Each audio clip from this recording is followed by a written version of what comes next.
আপনারা যদি automobile news follow করে থাকেন বা যদি নাও ফলো করে থাকেন, রিলসে মেবি গুগলে আপনারা নানান জায়গাতে দেখেছেন যে ইম্পোর্ট ডিউটির উপরে হেভি পরিমাণে ডিসকাউন্ট দিতে চাইছে গভর্নমেন্ট। এর পিছনে অনেক কিছু কারণ আছে। তো আজকে আমি এই ভিডিওতে পুরো ডিসকাস করব যে চাইনিজ কোম্পানি কি ইন্ডিয়ান মার্কেটকে একদম ধ্বংস করে দিতে পারে। কারণ চাইনিজ কোম্পানি অনেক দেশকে এইভাবেই ধ্বংস করে দিয়েছে। অটোমোবাইলের ক্ষেত্রে যদি আমি স্পেসিফিক্যালি বলি, লিথিয়াম আয়ন ব্যাটারি বা বাকি যা আছে এগুলো কিন্তু চায়নাই কন্ট্রোল করে। ভিডিও শুরু করার আগে আমি পুরো কাহিনীটা বলি। তো রিসেন্টলি যখন ইউএসএতে গভর্নমেন্ট চেঞ্জ হলো, যখন ট্রাম্পের সরকার এলো, তখন ইলন মাস্ককে ফাইন্যান্সিয়াল অ্যাডভাইজারিতে কিন্তু ট্রাম্পের গভর্নমেন্ট নিযুক্ত করেছিল। তো এখন একটা সিম্পল কোশ্চেন আছে যে যখন নিযুক্ত করলো তখন ডেফিনেটলি যে ইলন মাস্কের যে কোম্পানি টেসলা কিন্তু পুরো দুনিয়াতে রাজ করতে চায়, এটা অবভিয়াস কথা। আর সেই সময়েতেই ইন্ডিয়াতে বিওয়াইডি চলে এসেছিলো। আমি বিওয়াইডি সম্বন্ধে এর আগে একটা ভিডিও বানিয়েছি যে বিওয়াইডি কেন এত বড় হলো। এটা আপনি আই বাটনে ক্লিক করে আপনি একদম দেখতে পারেন যে বিওয়াইডি কি, বিল্ড ইওর ড্রিমস। এটা টোটালি 100% চাইনিজ ওন কোম্পানি। প্রথমে টেসলার কনসার্ন এটা যে যদি ইন্ডিয়ার প্রিমিয়াম ইভি মার্কেট যদি চায়না ডমিনেট করে ফেলে, ফিউচারে যখন টেসলা যখন ইন্ডিয়ান মার্কেটে এন্ট্রি নেবে তখন মার্কেট গ্র্যাব করতে খুবই কষ্ট হবে। আজকের ডেটে যেরকম সিম্পল, যদি আমি ফুড ডেলিভারি অ্যাপের কথা বলি, আছে তো জোম্যাটো সুইগি, কিন্তু জোম্যাটো সুইগির সাথেও একসময় উবের ইটস ছিল, কিন্তু উবের ইটস কিন্তু মার্কেট অ্যাকোয়ার করতে পারেনি। এটার মানে এটা না যে উবেরের কাছে পয়সা নেই বা উবের মার্কেটিং জানে না। উবের কিন্তু ওয়ার্ল্ড ওয়াইডে খুব ভালো লেভেলের বিজনেস করে, উবের সব জায়গাতেই আছে। তো উবেরের মতো কোম্পানি ফুড ডেলিভারিতে ইন্ডিয়াতে সাকসেস হতে পারেনি, কারণ একটা অ্যাডপশন বলে যে যেটাতে আপনি হ্যাবিচুয়েট থাকেন আপনি সেটাই ইউজ করতে চান। তো সেরকমভাবেই যদি আমি ই কমার্স মার্কেটেও বলি, মিশো, অ্যামাজন, ফ্লিপকার্ট, তিনটেই ই কমার্স, কিন্তু সবার টার্গেটেড কাস্টমার আলাদা। মিশোর টার্গেটেড কাস্টমার আলাদা, ফ্লিপকার্টের টার্গেটেড কাস্টমার আলাদা, অ্যামাজনের টার্গেটেড কাস্টমার আলাদা, কিন্তু তিনটেই ই কমার্স, তিনটেই রান, তিনটের থিওরি এক, কিন্তু টার্গেটেড কাস্টমার আলাদা। সেরকমভাবেই ইভিতেও কিন্তু ঠিক সেরকমভাবেই একটা জিনিস ডমিনেটিং করছে বিওয়াইডি, যেটা ইয়ার অন ইয়ার গ্রোথ 16%। আর এটা কিন্তু খুব বেশি কনসার্ন সবাই, অ্যাজ এ ইন্ডিয়ান আমাদেরকেও এটা নিয়ে বেশি কনসার্ন হওয়া উচিত। অ্যাকর্ডিং টু মাই ওপিনিয়ন, আমার মনে হচ্ছে যে ইন্ডিয়াকে কোনো না কোনোভাবে ইনফ্লুয়েন্সও করা হচ্ছে যাতে ইউএস প্রোডাক্ট যাতে গ্লোবালি আসে। It's not about car, everything.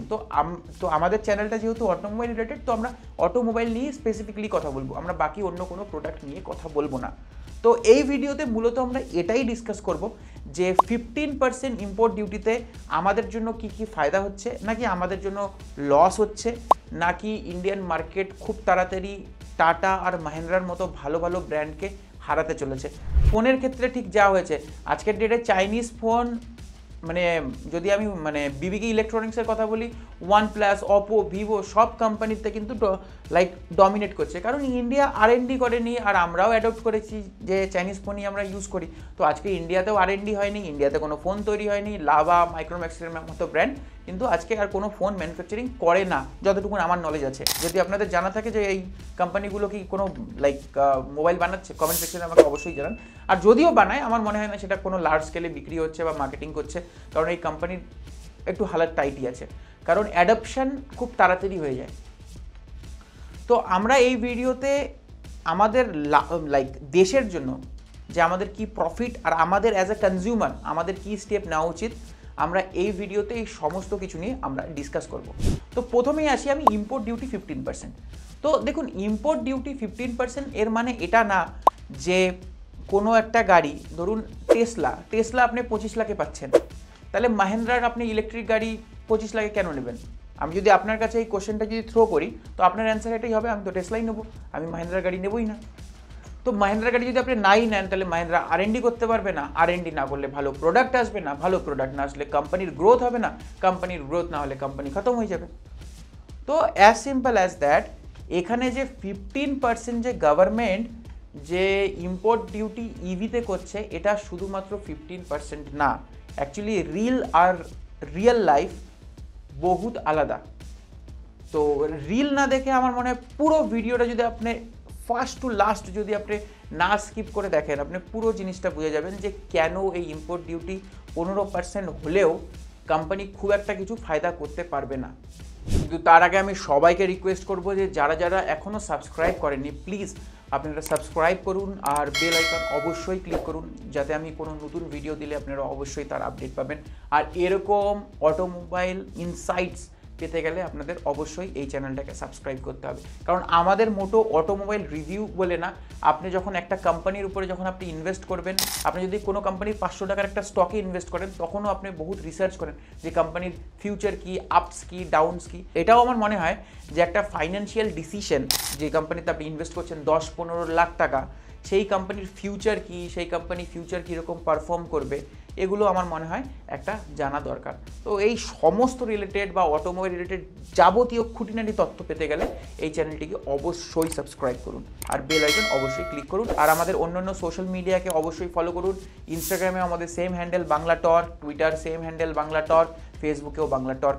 So এই 15% ইম্পোর্ট ডিউটির মানে স্কিমটার নাম scheme to promote manufacturing of electric passenger car. এটা কোনো নতুন পলিসি না, এটা মার্চ 2024-এই কিন্তু লাগু হয়ে গেছিল।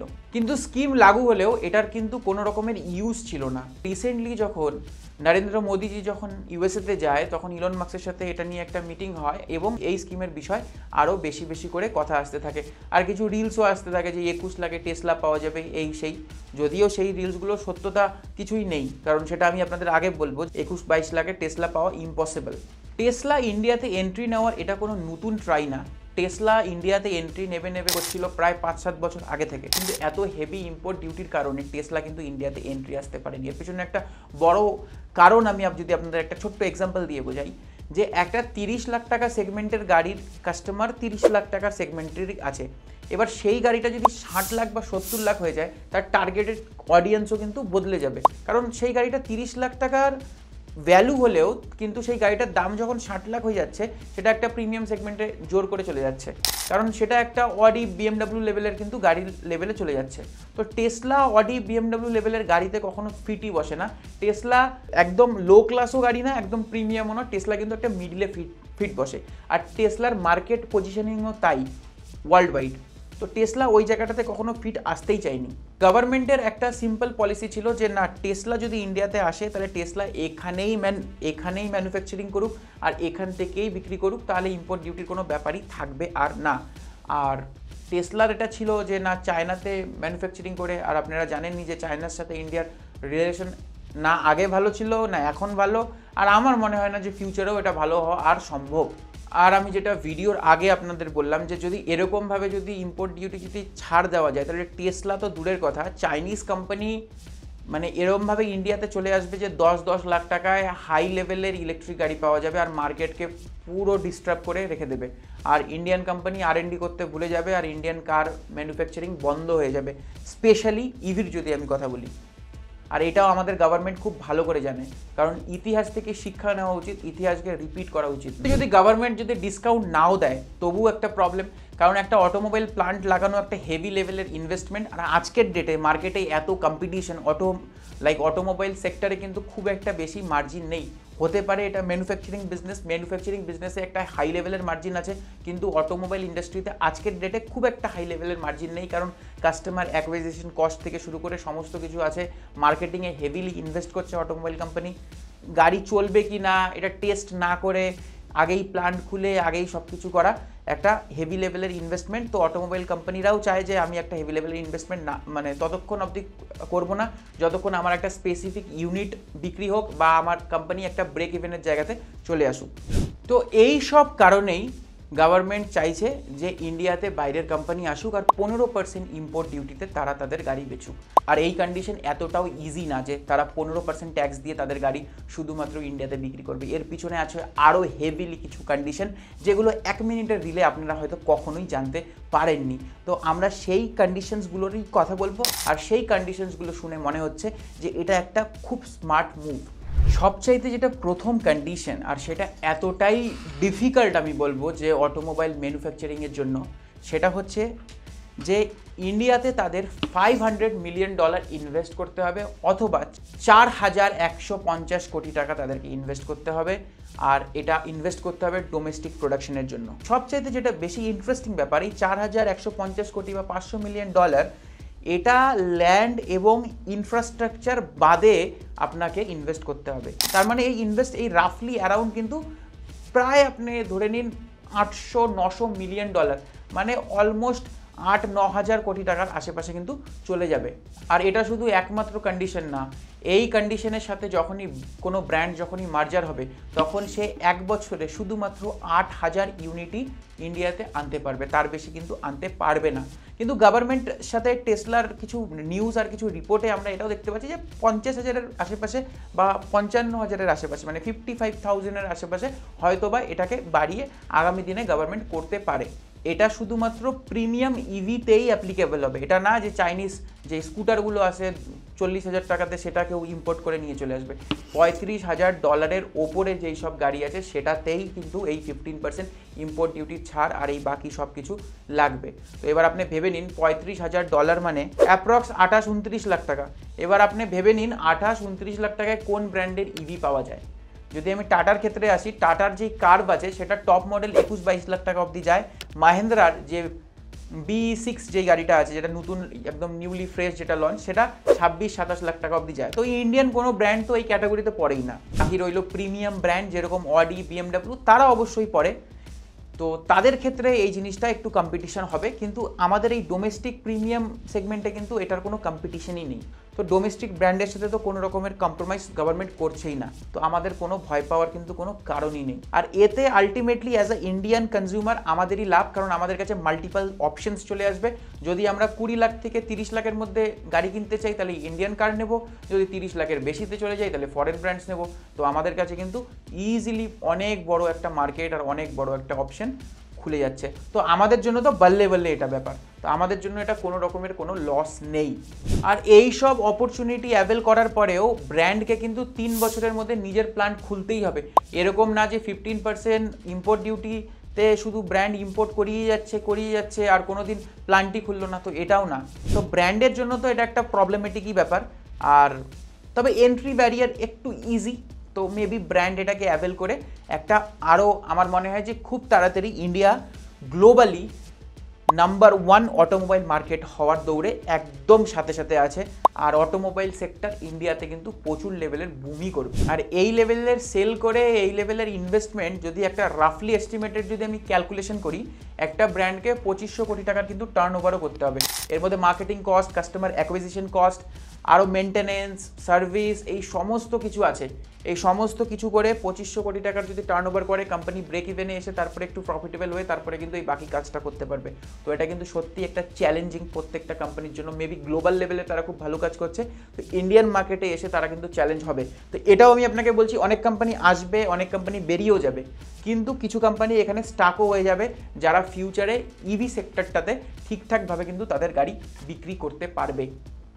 তো অ্যাজ আ কনজিউমার আপনার কাছে তো অপরচুনিটি যা খুশি ফিউচারে আপনি কিনতে পারবেন, আর সব অলমোস্ট আপনার পক্ষেই যাবে, কোনো অসুবিধার কিছু নেই।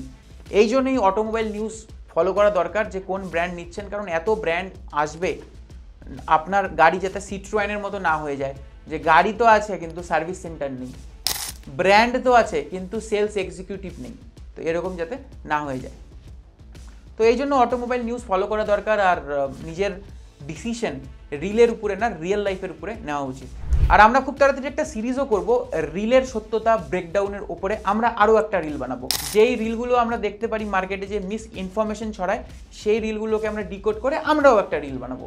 এটা আমাদের মনে হয় যে একটা ইনিশিয়েটিভ আমরা ফিউচারে করতে চাই। তো যদি আপনাদের মনে হয় যে এটা একটা ভালো ইনিশিয়েটিভ, তো কমেন্ট সেকশনে অবশ্যই জানান।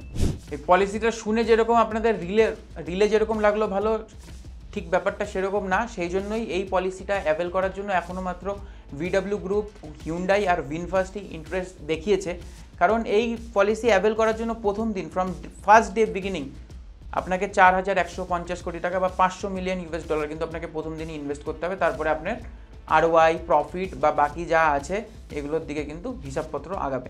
যখন আমরা রিসার্চ করছিলাম তখন কিছু নিউজও পেয়েছি যে টেসলা নিজেদের শোরুম বানাচ্ছে, টেসলা নিজেদের ল্যান্ড নিচ্ছে, কিন্তু টেসলার অফিসিয়াল ওয়েবসাইট বা অফিসিয়াল এক্স অ্যাকাউন্ট থেকেও কিন্তু আমরা এর বিষয়ে কোনো রকমের আপডেট পাইনি।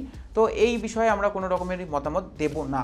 তো এই পলিসিটার মেসেজ হচ্ছে গ্লোবালি যে ইন্ডিয়া একটা গ্লোবাল কার ম্যানুফ্যাকচারিং হাব হতে পারে, সমস্ত কোম্পানি এখানে তাদের প্ল্যান্ট বানাতে পারে, এখানে প্রোডাকশন করতে পারে এবং অ্যাক্রস দ্য গ্লোব তারা গাড়ি বেচতে পারে।